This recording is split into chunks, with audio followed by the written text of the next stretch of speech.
Hi good people, I'm Mercy and this is Mercy's Small Kitchen. I know it's been a while since I did a video, but I'm back like I never left. So today we're going to do a video on how to make mabuyu ya Mombasani.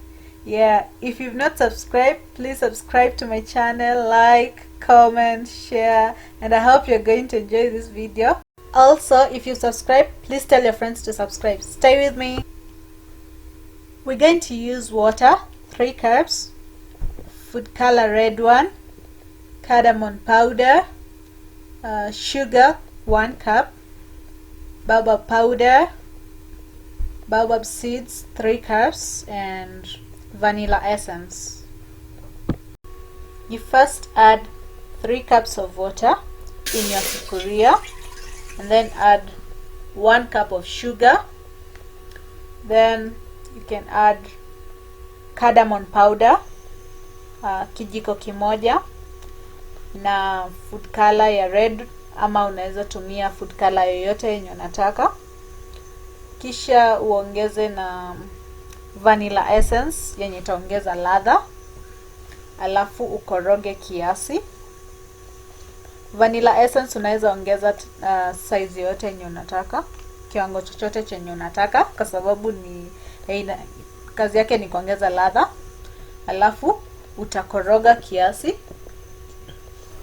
Hapa you have to be patient. Uiwache boil kabisa hadi uone kuwa imeanza kuform bubbles. That's when you know that your syrup is ready, because itakuwa imekuwa sort of thick. And then you make sure you turn off your gas.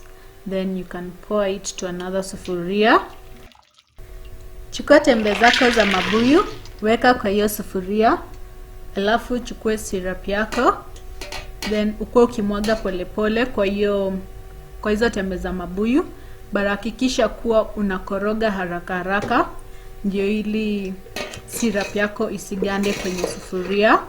Also ukue ukimix kidogo kidogo na hiyo powder ya mabuyu, ndio isaidie mabuyu zako kushikana vizuri.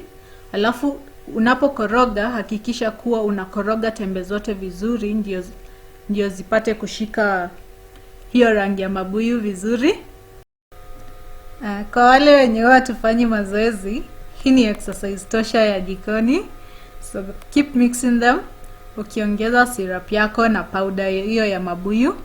But also be careful kuwa usiweke powder nyingi, sije syrup yako ikaisha alafu mabuyu yako yatakuwa meupe.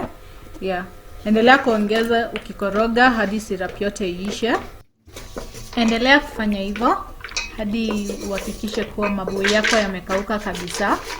And once you do that, your mabuyu will be ready. Yeah. As simple as that. So mabuyu yetu yako tayari. Naona yameachana vizuri na yako na nyama pia.